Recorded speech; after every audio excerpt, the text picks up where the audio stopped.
Good morning class. आज हमारा topic रहेगा ecosystem. It's a concept, component and flow of energy. Ecosystem का जो जनरल इंट्रोडक्शन है वो हम पहले ही कर चुके हैं। इकोसिस्टम जो वर्ड है वो दिया था एजी टेंसले ने, और फादर ऑफ इकोसिस्टम इकोलॉजी कहा जाता है E.P. ओडम को। इकोसिस्टम क्या होता है ये हम पहले ही डिस्कस कर चुके हैं कि किसी पर्टिकुलर एरिया में जो कम्युनिटी होती है, कम्युनिटी हम पहले डिस्कस कर चुके हैं कि एक पर्टिकुलर एरिया के अंदर जितनी भी पॉपुलेशंस रहती हैं उन सबको कंबाइनली कम्युनिटी कहा जाता है। तो एक जैसे कोई पर्टिकुलर एरिया है, एरिया के अंदर कई पॉपुलेशन रह रही है, population A, population B, population C and all. तो ये पूरी की पूरी जो एरिया है वो एक कम्युनिटी है। तो कम्युनिटी प्लस एबायोटिक फैक्टर,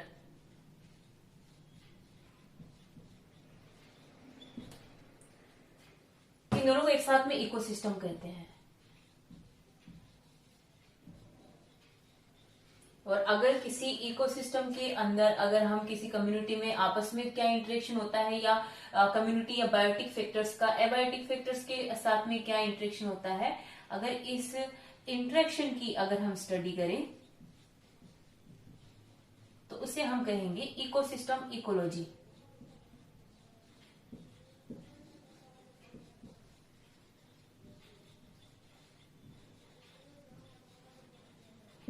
तो इकोसिस्टम इकोलॉजी हुई कि किसी भी पर्टिकुलर एरिया के अंदर जो biotic factors plus abiotic factors present होते हैं, उन बायोटिक फैक्टर्स का आपस में क्या इंटरेक्शन होता है, प्लस उनका एबायोटिक फैक्टर्स के साथ में क्या इंटरेक्शन होता है, उनको इकोसिस्टम इकोलॉजी कहा जाता है। प्लस पर्टिकुलर एरिया के अंदर जितने भी बायोटिक फैक्टर्स है प्लस एबायोटिक फैक्टर्स जो प्रेजेंट होते हैं उनको इकोसिस्टम कहा जाता है।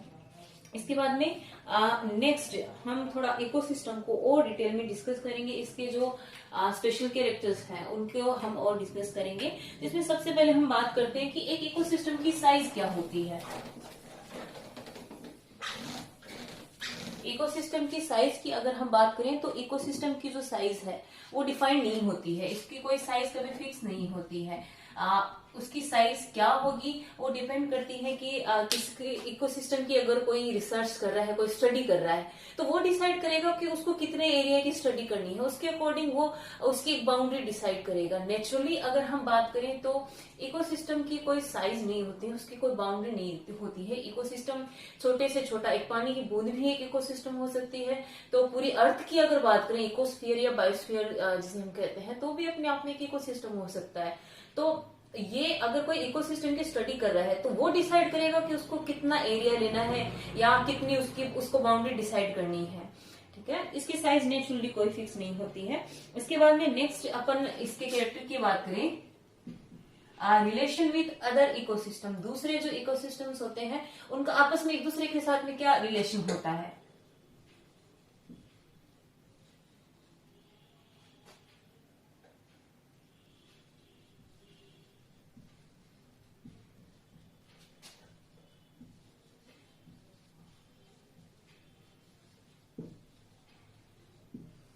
अगर अर्थ पे नेचुरली जो इकोसिस्टम प्रेजेंट है उनकी अगर हम बात करें, उनकी आपस में रिलेशन की अगर हम बात करें, तो दो इकोसिस्टम कभी भी एक दूसरे से क्लियरली डिस्टिंक्ट आइसोलेटेड नहीं होते हैं, एक दूसरे से सेपरेट नहीं होते हैं। उनकी बाउंड्री जो है वो हमेशा ओवरलैप करती रहती है। एक इकोसिस्टम से दूसरे इकोसिस्टम में हमेशा मटेरियल और एनर्जी का फ्लो होता ही है, एनर्जी का इनफ्लो आउटफ्लो और सब उसके अंदर देखने को मिलता है। ऐसा कोई इकोसिस्टम नहीं है जो कंप्लीटली आइसोलेटेड हो या किसी दूसरे इकोसिस्टम से कंप्लीटली सेपरेटेड हो। उसमें कुछ ना कुछ मेटर का हो चाहे एनर्जी का हो, एक्सचेंज होता ही रहता है। फॉर एग्जाम्पल अगर हम क्लोज से क्लोज अगर किसी इकोसिस्टम की बात करें, तो जैसे गर्म पानी का कोई अपन थर्मस यूज करते हैं, उसमें अपन गर्म पानी भर करके रखते हैं, तो नॉर्मल बोतल की कंपैरिजन में हो सकता है नॉर्मल बोतल सिर्फ 1 घंटे में वापस उस पानी को नॉर्मल कर देती है। थर्मस की भी अगर बात करें तो ऐसा नहीं है कि हमेशा उस पानी का या जो भी उसमें मटेरियल अपन ने डाला उसका टेम्परेचर हमेशा वैसा ही रहेगा। हो सकता है 24 घंटे बाद में अगर हम उसको देखें तो उसका टेम्परेचर धीरे धीरे डाउन आ जाएगा। तो वहां पे मेटर का कोई एक्सचेंज नहीं हो रहा है, लेकिन एनर्जी का एक्सचेंज तो हो ही रहा है। तो कुल मिला के मेरे कहने का ये मतलब होता है कि अगर हम नेचुरली अगर बात करें तो कोई भी इकोसिस्टम जो है वो दूसरे इकोसिस्टम से कंप्लीटली आइसोलेटेड या सेपरेटेड नहीं है। उनमें एनर्जी का और मैटर का, ऑर्गेनिक सब्सटेंस का, दोनों का एक्सचेंज जो है वो होता रहता है। ठीक है, इसके बाद में नेक्स्ट हम बात करते हैं कि जो इकोसिस्टम है उनका पास्ट, प्रेजेंट एंड फ्यूचर होता है।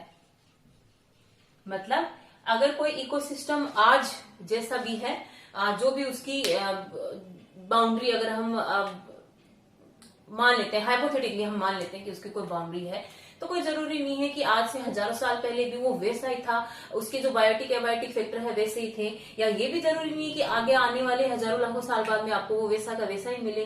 हो सकता है उसमें आपको चेंजेस देखने को मिलेंगे, और चेंजेस देखने को मिलेंगे ही। इसके अलावा नेक्स्ट हम ये डिस्कस करते हैं कि कोई भी जो इकोसिस्टम है वो स्टेबल है या अनस्टेबल है।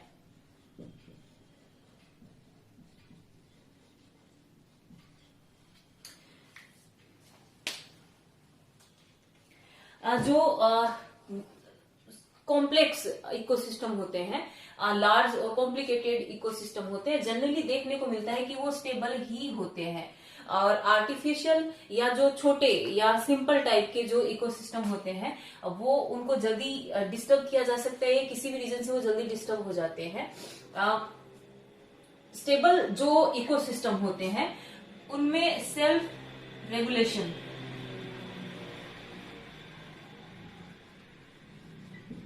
का एक कैरेक्टर जो है वो इनमें देखने को मिलता है। ये अपने अंदर की एनर्जी और मैटर का जो इनफ्लो एंड आउटफ्लो है उसको हमेशा बैलेंस करके रखते हैं, जिसकी वजह से इनको डिस्टर्ब करना या अनस्टेबल करना इतना इजी नहीं होता है। ये जो स्टेबल इकोसिस्टम होते हैं ये हमेशा चेंजेस का प्रतिरोध करते हैं, उनके अगेंस्ट होते हैं। ये जो चीज है कि इकोसिस्टम, जो स्टेबल इकोसिस्टम होता है वो किसी भी परिवर्तन का प्रतिरोध करता है, इसे होम्योस्टेसिस कहते हैं या साम्य अवस्था कहते हैं।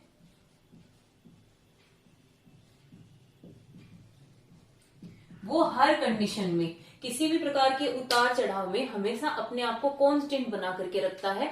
अपने अंदर जो एनर्जी का जो भी उसके अंदर मूवमेंट हो रहा है उन सबको वो मेंटेन करके रखता है। कुल मिला के अपने आप को साम्य अवस्था या होम्योस्टेसिस कंडीशन के अंदर हमेशा बना करके रखता है। जबकि जो अनस्टेबल टाइप के जो इकोसिस्टम होते हैं, जो कॉम्प्लिकेटेड नहीं होते हैं, जिनको इजीली अनस्टेबल किया जा सकता है, वो अपना होम्योस्टेसिस जो है वो मेंटेन करके नहीं रख सकते। इसके अलावा इकोसिस्टम की अगर बात करें तो इनका एक और इम्पोर्टेंट कैरेक्टर हम यहाँ डिस्कस करते हैं, वो है सक्सेशन या अनुक्रमण।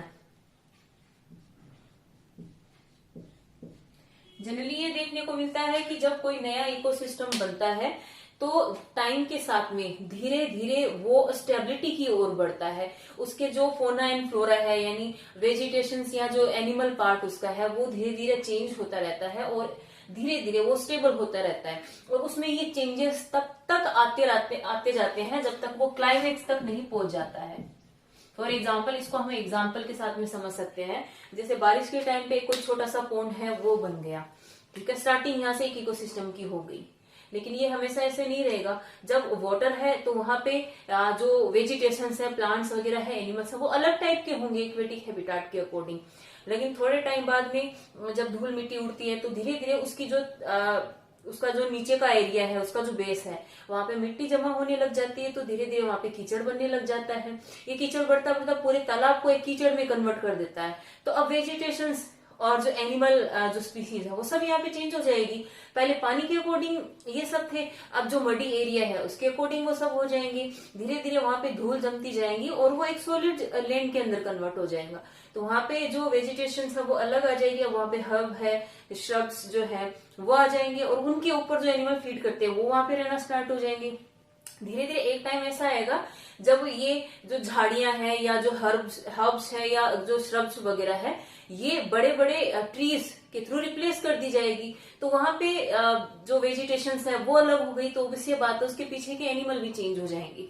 तो एक टाइम ये जो ट्रीज का वहां पे आना है सबसे लास्ट में, ये क्लाइमेक्स हो जाएगा। अब उनको रिप्लेस करने वाला कोई नहीं है। तो यहाँ पे हर इकोसिस्टम की ये एक कैरेक्टरिस्टिक फीचर होता है कि धीरे धीरे टाइम के साथ में वो अपने आप को स्टेबिलिटी की तरफ बढ़ाता है और उसमें स्टेप बाय स्टेप धीरे धीरे उसमें चेंजेस आते रहते हैं। इन चेंजेस को सक्सेशन कहा जाता है और ये चेंजेस तब तक आते हैं जब तक वो इकोसिस्टम क्लाइमेक्स तक नहीं पहुंच जाता है। क्लाइमेक्स के बाद में अब उसमें नेचुरली तो कोई चेंजेस नहीं आने वाले हैं। इसके बाद में नेक्स्ट हम बात करें तो नेक्स्ट जो इकोसिस्टम के कंपोनेंट्स होते हैं उनको वैसे तो ब्रीफली हम डिस्कस कर चुके हैं, एक बार फिर डिस्कस कर लेते हैं कि इकोसिस्टम के कंपोनेंट्स जो है वो कौन कौन से होते हैं।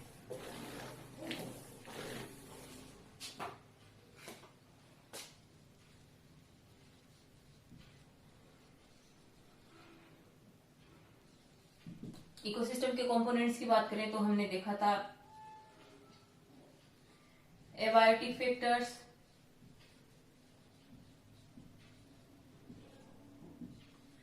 Biotic factors and energy. Energy भी यहाँ पे एक इम्पोर्टेंट कंपोनेंट है, इसको यहाँ पे अलग से हम इसकी डिटेल स्टडी करेंगे। ये हम वैसे पहले ही पढ़ चुके हैं। इसके बाद में नेक्स्ट एक चीज और, यहाँ पे जो बायोटिक या एबायोटिक फैक्टर होते हैं, बायोटिक फैक्टर्स की अगर हम बात करें तो इनको हमने आगे क्लासिफाई किया था, लाइक प्रोड्यूसर है, कंज्यूमर है, टॉप कार्निवोरस है, इनके अंदर हमने इनको डिवाइड किया। तो यहाँ पे जो बायोटिक फैक्टर का जो क्लासिफिकेशन होता है वो इनकी टेक्सोनोमिक जो क्लासिफिकेशन होता है उसके अकॉर्डिंग यहाँ पे क्लासिफिकेशन नहीं किया जाता है बायोटिक फैक्टर्स का।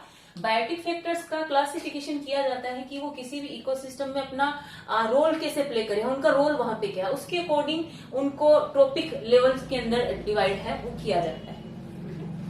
इसके बाद में नेक्स्ट हम बात करते हैं कि इकोसिस्टम के अंदर food chain and food web क्या होता है।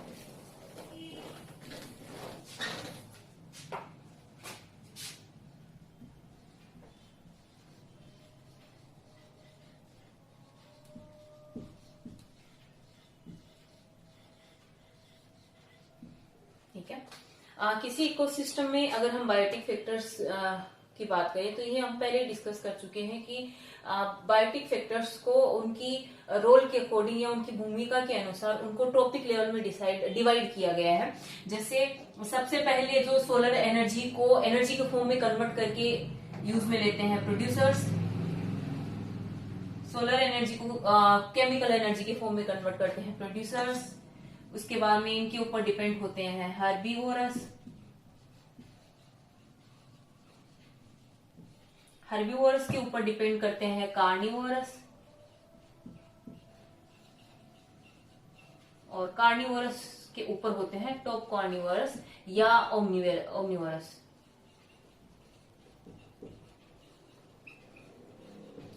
यानी एनर्जी के लिए जो प्रोड्यूसर्स है वो तो सनलाइट पे डिपेंड करता है, और प्रोड्यूसर्स जो है प्रोड्यूसर्स के ऊपर की बात करें तो हर्बीवोर्स जो है वो प्रोड्यूसर पे डिपेंड करता है एनर्जी के लिए, कार्निवोर्स जो है वो हर्बीवोर्स पर डिपेंड करता है, टॉप कार्निवोर्स जो है वो कार्निवोर्स पर डिपेंड करता है। तो यहाँ पे अगर हम इनका अरेंजमेंट देखें तो ये पूरा अरेंजमेंट एक चेन के फॉर्म में यहाँ पे देखने को मिलता है इकोसिस्टम में, कि हर ट्रॉपिक लेवल दूसरे ट्रॉपिक लेवल के ऊपर डिपेंड कर रहा है। तो ये जो अरेंजमेंट है इसको कहा जाता है फूड चेन। ठीक है, फिर से रिपीट कर देती हूँ कि इकोसिस्टम में जो बायोटिक फैक्टर होते हैं वो एनर्जी गेन करने के लिए या एनर्जी के लिए एक दूसरे के ऊपर डिपेंड करते हैं। और अगर इस अरेंजमेंट को हम एक लाइन में देखें तो यहाँ पे हमें फूड चेन देखने को मिलती है। ठीक है, अब फूड वेब क्या होता है? अगर किसी अनस्टेबल या किसी बहुत ही सिंपल टाइप के इकोसिस्टम की अगर बात करें तो वहां पे आपको इतनी ही सिंपल चेन देखने को मिलती है। यहाँ पे अगर हम सिंगल एक ट्रॉपिक लेवल को भी हटा दें तो पूरा का पूरा इकोसिस्टम डिस्ट्रॉय हो जाएगा, लेकिन एक्चुअल में ऐसा होता नहीं है। जो स्टेबल इकोसिस्टम होते हैं उनमें क्या देखने को मिलता है कि प्रोड्यूसर्स भी बहुत सारे होते हैं, और यहाँ पे हर्बीवोर्स जो है उनके पास बहुत सारे ऑप्शन होते हैं। कार्निवोर्स की बात करें तो यहाँ पे हर्बीवोर्स के फॉर्म में बहुत सारे ऑप्शन जो है वो यहाँ पे देखने को मिलते हैं। तो हर ट्रॉपिक लेवल के पास में ढेरों ऑप्शन देखने को मिलते हैं। अगर कोई एक एनिमल एक्सटिंक्ट हो जाता है या विलुप्त हो जाता है या वहां से कहीं और चला जाता है, माइग्रेट कर जाता है, तो इसका मतलब ये नहीं कि उसके पीछे से पूरा इकोसिस्टम डिस्टर्ब हो जाएगा या पूरा इकोसिस्टम है वो डिस्ट्रॉय हो जाएगा। तो जो स्टेबल इकोसिस्टम होते हैं उनमें ये फूड चेन इतनी सिंपल नहीं होती है, ये कॉम्प्लिकेटेड होती है। और अगर हम इसको अरेंज करें, ऐसे लाइन के फॉर्म में अरेंज करने की कोशिश करें एक दूसरे के ऊपर डिपेंडेंसी के अकॉर्डिंग, तो यहाँ पे हमें एक सिंपल चेन की बजाय एक फूड वेब यहाँ पे या एक जाल नुमा संरचना यहाँ पे नजर आएगी, जो कि किसी भी स्टेबल इकोसिस्टम का इंपॉर्टेंट कैरेक्टर है कि यहाँ पे फूड वेब उतनी ही ज्यादा कॉम्प्लिकेटेड होगी जितना कॉम्प्लिकेटेड खुद वो इकोसिस्टम होगा। इसके बाद में नेक्स्ट हम डिस्कस करते हैं फ्लो ऑफ एनर्जी।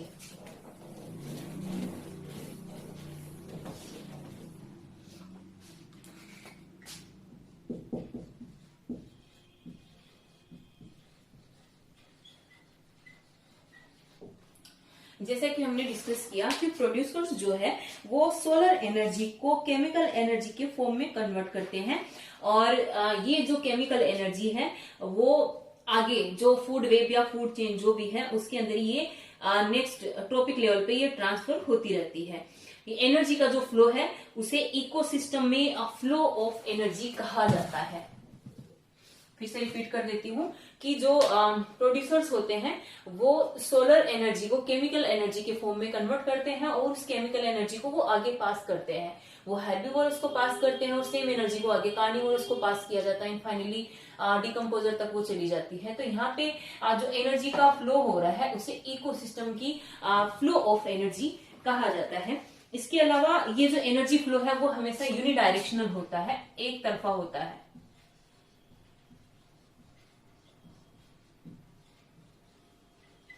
ये हमेशा यूनिडायरेक्शनल होता है।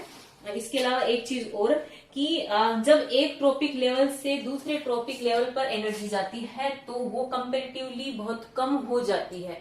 आगे हम इसको डिटेल में पढ़ेंगे 10% का रूल, जिसमें जब प्रोड्यूसर्स जितनी एनर्जी प्रोड्यूस करते हैं वो अपना 10% आगे पास करते हैं हर्बिवोरस को, हर्बिवोरस जो है वो अपना 10% आगे पास करते हैं। तो यहाँ पे एनर्जी एक ट्रॉपिक लेवल से दूसरे ट्रॉपिक लेवल में हम जाते हैं तो ये कम होती चली जाती है। इसके बाद में नेक्स्ट है इकोलॉजिकल पिरामिड्स। ये भी इकोसिस्टम का एक इंपॉर्टेंट फीचर है।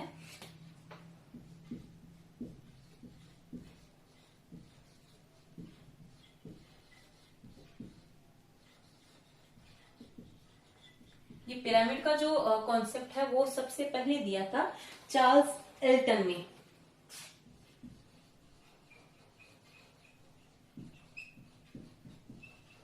और इनके रिस्पेक्ट में जो इकोलॉजिकल पिरामिड होते हैं उनको एल्टोनियन पिरामिड भी कहा जाता है।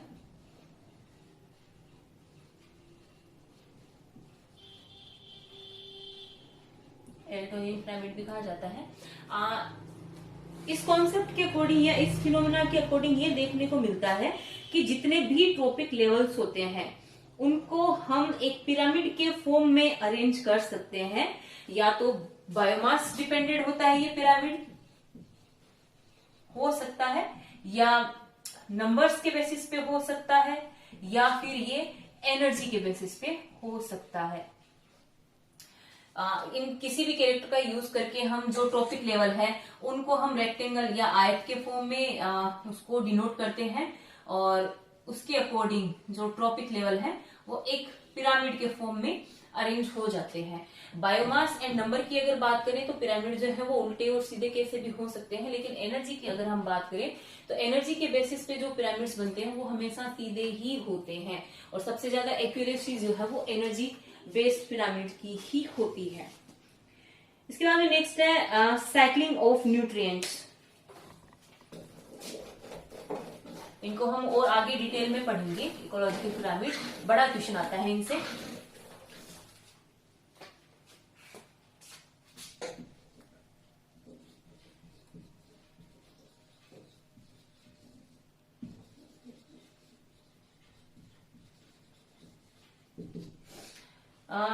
ये हम देखते हैं इकोसिस्टम के अंदर कि जो न्यूट्रिएंट्स होते हैं, जो भी ऑर्गेनिक मटेरियल होते हैं, मिनरल्स होते हैं, वो एक ट्रॉपिक लेवल से दूसरे ट्रॉपिक में लेवल में चले जाते हैं। जैसे प्रोड्यूसर्स के पास जो भी ऑर्गेनिक मटेरियल होता है उसको हर्बीवर्स कंज्यूम कर जाते हैं, हर्बीवर्स के पास में जो भी ऑर्गेनिक मटेरियल होता है वो कार्निवोर्स कंज्यूम कर जाते हैं, और उनसे टॉप कार्निवोर्स जो है वो कंज्यूम कर जाते हैं, और फाइनली जब उनकी डेथ हो जाती है तो डीकम्पोजर्स जो होते हैं वो उन ऑर्गेनिक मटेरियल को फ्री कर देते हैं, उनको वापस सोइल में मिक्स कर देते हैं, जहां से वापस प्रोड्यूसर्स के पास में पहुंचते हैं। तो ये इन न्यूट्रिएंट्स की जो साइकिल है वो हमेशा कंटिन्यूसली चलती रहती है, ताकि इनकी जो अमाउंट है, इनकी जो क्वांटिटी किसी इकोसिस्टम में है वो हमेशा मेंटेन रहे, वो किसी प्लांट या एनिमल के अंदर ट्रैप होके ना रहे। तो यहाँ पे जो न्यूट्रिएंट्स है या ऑर्गेनिक मटेरियल, इनऑर्गेनिक मटेरियल जो भी है, उनका एक साइकिल के फॉर्म में उनका फ्लो हमेशा होता रहता है, जो कभी नहीं रुकता है।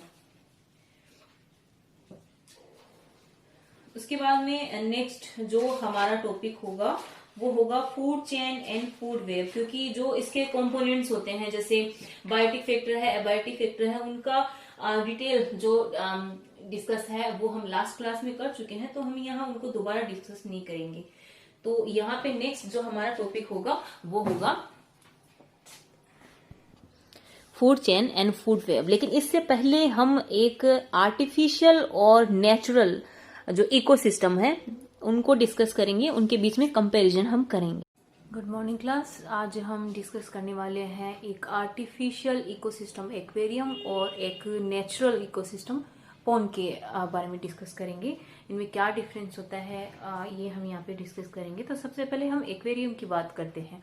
एक्वेरियम की अगर हम बात करें तो ये साइज में एज कंपेयर टू पॉन्ड छोटा होता है, जबकि कंपेरेटिवली पॉन्ड जो होता है वो साइज में बड़ा होता है। एक्वेरियम जो है वो मैन मेड हो सकता है, उसे जो ह्यूमंस है वो उसे बनाते हैं। हो सकता है पॉन्ड भी मैन मेड हो या ये नेचुरल भी हो सकता है। इसके अलावा जो एक्वेरियम है उसमें सेल्फ रेगुलेशन का कोई कैरेक्टर देखने को नहीं मिलता है, यानी वो अपने आप को मेंटेन करके नहीं रख सकता है, जबकि पॉन्ड कंपैरेटिवली अगर एक्वेरियम के देखें तो ये अपने आप को मेंटेन करके रख सकता है, अपने आप को रेगुलेट कर सकता है। एक्वेरियम की अगर बात करें तो इसमें ट्रॉपिक लेवल सारे नहीं होते हैं। इसमें मेनली प्रोड्यूसर्स के फॉर्म में वेलिसनेरिया और हाइड्रेला जैसी वेजिटेशंस प्रेजेंट होती है, और कंज्यूमर के नाम पे सिर्फ और सिर्फ यहाँ पे फिशेस ही प्रेजेंट होती है। यहाँ पे सारे ट्रॉपिक लेवल जो है वो प्रेजेंट नहीं होते हैं। इसके अलावा ये जैसा कि मैंने बताया एक्वेरियम जो है वो सेल्फ रेगुलेटिंग नहीं है। इसमें ऑक्सीजन एंड फूड हमें बाहर से सप्लाई करना पड़ता है, ये इकोसिस्टम खुद मेंटेन करके नहीं रख सकता है। इसके अलावा जैसे फिशेस वगैरह जो हम अपनी चॉइस के अकॉर्डिंग एक्वेरियम में रखते हैं, कोई जरूरी नहीं है कि वो फिशेस हमारे यहाँ के एनवायरनमेंट के अकॉर्डिंग ही अडेप्टेड हो। तो कई बार ये भी होता है कि हमें उसे आर्टिफिशियली टेम्परेचर भी मेंटेन करके देना पड़ता है। अगर हाई टेम्परेचर की उसकी रिक्वायरमेंट है तो हमें वो देनी होती है, लो टेम्परेचर की रिक्वायरमेंट है तो हमें वो भी देना होता है। इसके अलावा एक्वेरियम के कंपोनेंट्स एबायोटिक फैक्टर्स की बात करें तो यहाँ पे वाटर है, सॉल्ट जो है, एंड वाटर के अंदर CO2 कितनी अमाउंट में डिजोल्व है, ये एबायोटिक फैक्टर्स होते हैं। क्लाइमेटिक फैक्टर्स की बात करें तो यहाँ पे वाटर का जो टेम्परेचर है एंड प्रेशर है वो यहाँ पे मेनली क्लाइमेटिक फैक्टर होते हैं। इसके अलावा एक चीज और कि किसी भी इकोसिस्टम के अंदर नंबर ऑफ ऑर्गेनिज्म कितने होंगे वो इस चीज पर डिपेंड करता है कि वहां पे रिसोर्सेज कैसे हैं, रिसोर्सेज कितने वहां पे अवेलेबल है। तो एक्वेरियम की बात करें तो यहाँ पे जो रिसोर्सेज है वो बहुत कम होते हैं, तो उसके अकॉर्डिंग जो एक्वेरियम की कैरिंग कैपेसिटी है या धारण क्षमता है वो पॉन्ड के कंपैरिजन में काफी कम होती है। इसके अलावा एक्वेरियम जो है वो एक बहुत ही सेंसिटिव इकोसिस्टम है, और इसका कारण एक तो ये है कि ये एक तो साइज में बहुत छोटा होता है, दूसरा ये अपने आसपास का कोई दूसरा जो इकोसिस्टम होता है उससे ये कंप्लीटली आइसोलेटेड होता है, उसके साथ में इसका कोई भी कनेक्शन नहीं होता है। इसके अलावा एक्वेरियम की बात करें तो इसके साथ में एक और प्रॉब्लम ये आती है कि अगर यहाँ पे किसी प्लांट की या किसी एनिमल की डेथ हो जाती है तो उसे वहां से रिमूव करने का काम कंप्लीटली डिकम्पोजर्स के जिम्मे होता है। और डिकम्पोजर्स जो है वो, जैसा कि हम जानते हैं, वो ऑक्सीजन की डिमांड बहुत ज्यादा उनकी होती है, और ऑर्गेनिक मटेरियल जब वो डाइजेस्ट करते हैं तो वो ऑक्सीजन का कंजप्शन बहुत ज्यादा करते हैं। तो अगर हम वेजिटेशंस और फिशेस जो जिनकी डेथ हो चुकी है, अगर हम उनको वहां से टाइम टू टाइम रिमूव नहीं करते हैं, तो जो एक्वेरियम है उसकी जो बीओडी है, बायोलॉजिकल ऑक्सीजन डिमांड है, वो बहुत ज्यादा वहां की बढ़ जाएगी। तो हमें बार बार या टाइम टू टाइम उसका जो वाटर है वो हमें चेंज करते रहना होता है। अगर हम पॉन्ड की बात करें तो पॉन्ड जो है वो एक तरह से एक नेचुरल इकोसिस्टम है। पॉन्ड को अगर हम एक्वेरियम के साथ में कंपेयर करें तो हम देखते हैं कि यहाँ पॉन्ड जो है उसकी साइज जो है वो कंपेरेटिवली एक्वेरियम में कहीं ज्यादा बड़ी होती है। प्लस यहाँ की जो बायोडाइवर्सिटी है वो भी एक्वेरियम के कंपैरिजन में काफी ज्यादा होती है, जिसका बेनिफिट यहाँ पे ये होता है कि पॉन्ड के अंदर जो ट्रॉपिक लेवल है वो यहाँ पे सारे प्रेजेंट होते हैं। एक्वेरियम के अंदर अपन ने देखा था कि ट्रॉपिक लेवल में प्रोड्यूसर्स थे और कंज्यूमर्स के नाम पे सिर्फ फिशेज वहां पे प्रेजेंट थी, और उसके अलावा ट्रॉपिक लेवल उसमें ज्यादा नहीं थे। लेकिन पॉन्ड की अगर बात करें तो यहाँ पे लगभग सारे ट्रॉपिक लेवल प्रेजेंट होते हैं। तो यहाँ पे जैसे एक्वेरियम में बीओडी बायोलॉजिकल ऑक्सीजन डिमांड बढ़ने की प्रॉब्लम आती है, वैसे ही यहाँ पॉन्ड के सामने ऐसी कोई प्रॉब्लम नहीं आती है। और इसके अलावा जो पॉन्ड है उसकी मेन स्टेबिलिटी का या सेल्फ रेगुलेटिंग होने का जो मेन रीजन है वो भी यही है कि यहाँ पे जो स्पीसीज डाइवर्सिटी है वो अच्छी होती है, और ट्रॉपिक लेवल जो है वो भी सारे प्रेजेंट होते हैं, जिसकी वजह से ये इंडिपेंडेंट होता है।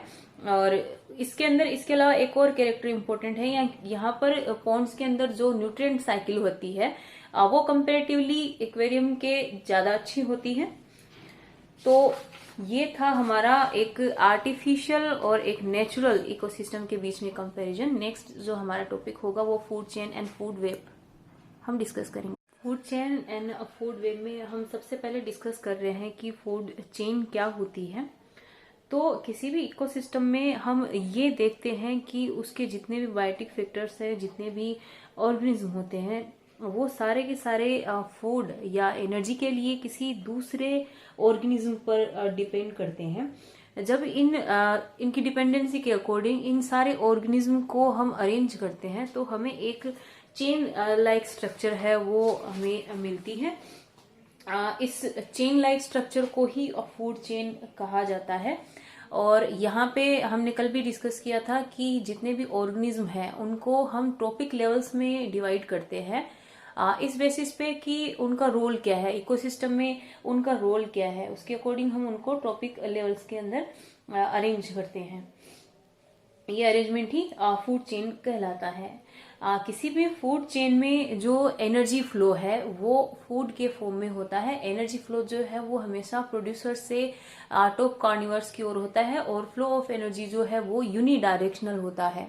और इसके अलावा एक और इम्पोर्टेंट चीज जो हम आगे और डिटेल में डिस्कस करेंगे कि किसी भी एक ट्रॉपिक लेवल से दूसरे ट्रॉपिक लेवल में जब एनर्जी का फ्लो होता है तो एनर्जी 10% ही नेक्स्ट ट्रॉपिक लेवल में जा पाती है। इसीलिए चाहे कोई इकोसिस्टम कितना भी स्टेबल होगा, कितना भी कॉम्प्लेक्स होगा, उसमें मैक्सिमम 5 ट्रॉपिक लेवल से ज्यादा उसके अंदर देखने को नहीं मिलते हैं, क्योंकि जैसे जैसे हम ट्रॉपिक लेवल में आगे बढ़ते हैं एनर्जी जो गेन है वो कम होता चला जाता है।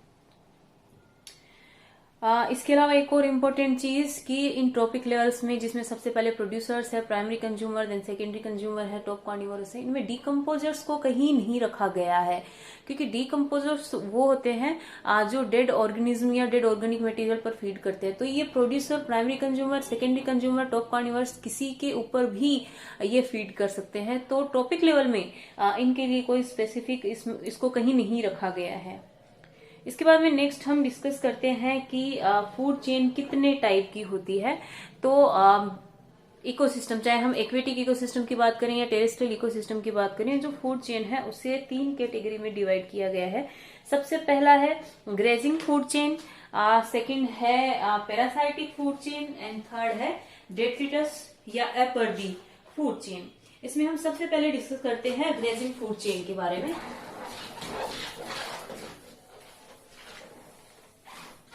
ग्रेजिंग या चारण खाद्य श्रृंखला जो है इसे प्रीडेटर फूड चेन भी कहा जाता है।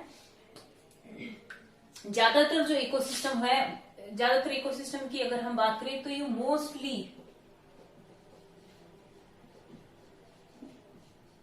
Present in all ecosystem. ज्यादातर जो इकोसिस्टम्स है उसमें आपको यही फूड चेन है देखने को मिलती है। इसके अलावा एक चीज और कि ये स्टार्ट कहां से होती है, तो ये स्टार्ट प्रोड्यूसर से होती है।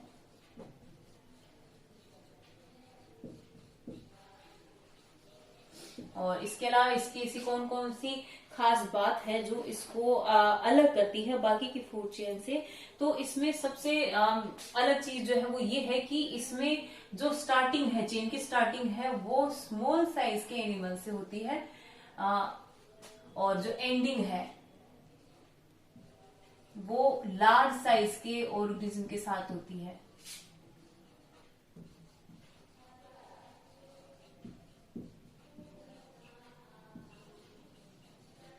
तो ये इसकी एक इम्पोर्टेंट बात है, ये इसका यूनिक कैरेक्टर हम बोल सकते हैं कि इसमें चेन में जैसे जैसे हम ट्रॉपिक लेवल में आगे जाते हैं एनिमल्स की जो साइज है वो कंपेरेटिवली आपको बड़ी देखने को मिलती है। इसका एग्जांपल देखने को मिलता है एक्वेटिक हैबिटाट में। एक फूड चेन हम डिस्कस करते हैं।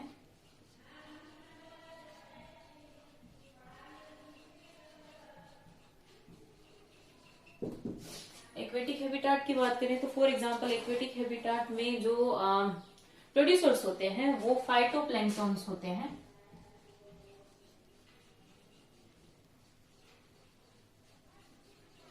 जो कि बहुत ही स्मॉल या माइक्रो ऑर्गेनिज्म है। उसके ऊपर फीड करने वाले जो प्राइमरी कंज्यूमर है वो है जू प्लैंक्टन।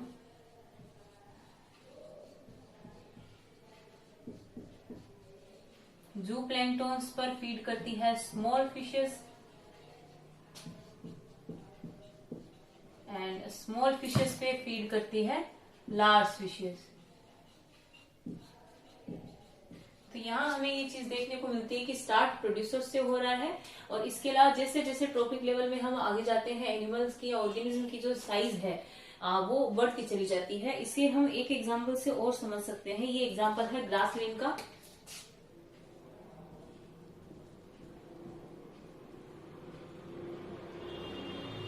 ग्रासलैंड के अंदर एक फूड चेन हमें देखने को मिलती है जो स्टार्ट होती है ग्रास से या घास से। ये ग्रास जो है वो यहाँ पे प्रोड्यूसर है।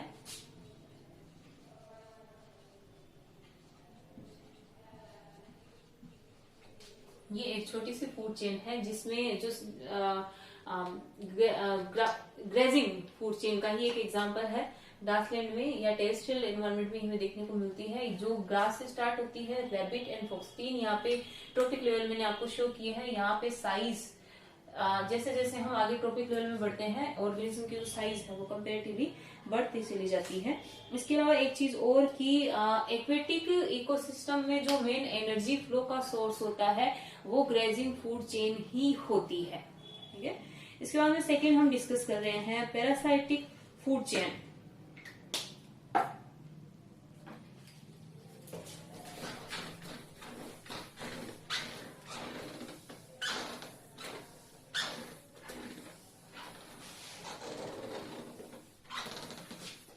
पैरासाइटिक फूड चेन है, इसका भी यही कॉमन फीचर है कि ये भी प्रोड्यूसर्स से ही स्टार्ट होती है।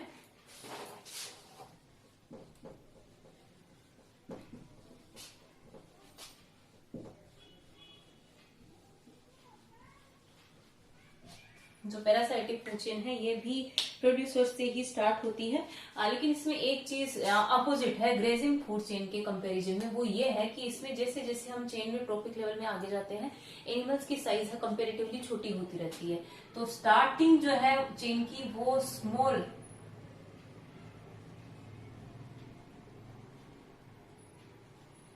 ऑर्गेनिज्म से होती है और जैसे जैसे ट्रॉपिक लेवल में हम आगे जाते हैं एनिमल्स की जो साइज है वो लार्ज होती चली जाती है। इसका एग्जांपल यहाँ हम देख सकते हैं ट्री इकोसिस्टम।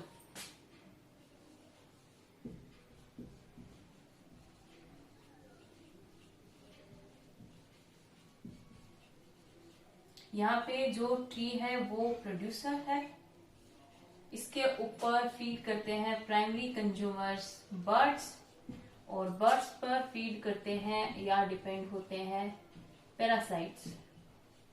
तो यहाँ पे एक छोटी सी आपको फूड चेन मैंने दिखाई है जिसमें ट्री, बर्ड्स और पैरासाइट 3 ट्रॉपिक लेवल यहाँ पे देखने को मिलते हैं।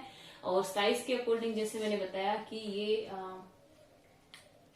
ये जो सॉरी मैंने अपोजिट लिख दिया यहाँ पे, ये लार्ज से स्टार्ट होकर शॉर्ट पर खत्म होती है, लार्ज से स्टार्ट होकर स्मॉल जो साइज है उस पे ये खत्म होती है। ग्रेजिंग के अंदर जस्ट उल्टा था, ग्रेजिंग के अंदर स्मॉल से स्टार्ट होकर लार्ज पे खत्म हो रही थी, ये लार्ज से स्टार्ट होकर स्मॉल पे खत्म हो रही है। ये इसका एक इम्पोर्टेंट फीचर है। इसके बाद में लास्ट हम डिस्कस कर रहे हैं डेट्रिटस फूड चेन या सेप्रोफाइटिक फूड चेन, या सेप्रोफाइटिक को हिंदी में कहते हैं मृतोपजीवी, जो मरे हुए जानवरों पर फीड करता है। तो ऑब्वियस सी बात है, ये जो फूड चेन है वो प्रोड्यूसर से स्टार्ट नहीं होती है, ये स्टार्ट होती है किसी भी डेड ऑर्गेनिक मटेरियल पे, जो हो सकता है कोई प्लांट या कोई एनिमल।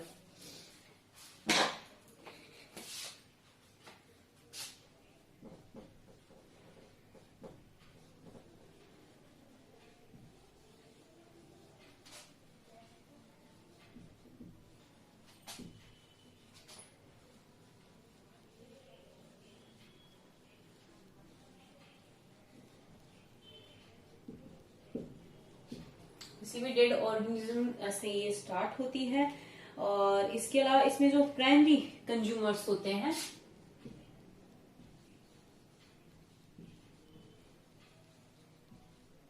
वो बैक्टीरिया या फंगस होते हैं।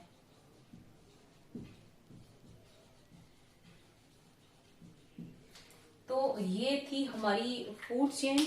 नेक्स्ट जो पॉइंट हम डिस्कस करने जा रहे हैं वो होगा फूड वेब। फूड वेब के बारे में मैंने आपको पहले बताया था कि किसी भी अगर कॉम्प्लेक्स इकोसिस्टम की अगर बात करें तो कॉम्प्लेक्स जो इकोसिस्टम है उसमें सिर्फ एक सिंपल फूड चेन नहीं हो सकती, क्योंकि अगर सिर्फ सिंपल फूड चेन वहां पे हुई तो वो जो इकोसिस्टम है वो अनस्टेबल हो जाएगा। क्योंकि अगर हम किसी उस चेन के जो ट्रॉपिक लेवल्स है उसमें से किसी एक ट्रॉपिक लेवल को भी अगर हम वहां से हटा देते हैं तो पूरा का पूरा इकोसिस्टम है वो डिस्टर्ब हो जाएगा। लेकिन एक्चुअल में नेचुरली जब हम देखते हैं तो कोई कॉम्प्लेक्स जो इकोसिस्टम होता है उसमें ऐसा होता नहीं है। वो इसी वजह से नहीं होता है क्योंकि वहां पे जितने भी ट्रॉपिक लेवल है उनमें जो फूड ऑप्शन या एनर्जी गेन करने का जो ऑप्शन है वो कोई एक नहीं होता है। वहां पे हर ट्रॉपिक लेवल के पास में कई कई ऑप्शन होते हैं। इसे हम एक डायग्राम के थ्रू एक्सप्लेन कर को इस डायग्राम में दिख रही है। यहाँ पे जो प्रोड्यूसर है वो एक प्लांट है और इसके ऊपर जो प्राइमरी कंज्यूमर फीड कर रहे हैं वो कई हैं, जैसे peacock, insect, rat, deer, rabbit and goat. और ठीक वैसे ही जो प्राइमरी कंज्यूमर्स हैं उनके ऊपर जो फीड करने वाले सेकेंडरी कंज्यूमर्स हैं वो भी कई हैं।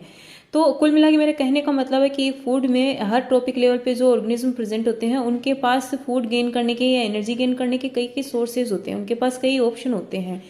तो इसी वजह से इसी कॉम्प्लेक्सिटी की वजह से अगर हम किसी एक एनिमल को ट्रॉपिक लेवल में से हटा भी देते हैं तो जो इकोसिस्टम है उसके ऊपर कोई विशेष फर्क नहीं पड़ने वाला है। तो ये था हमारा फूड वेब। नेक्स्ट जो टॉपिक हम डिस्कस करेंगे वो होगा इकोलॉजिकल पिरामिड्स, वो हम नेक्स्ट क्लास में डिस्कस करेंगे। Thank you.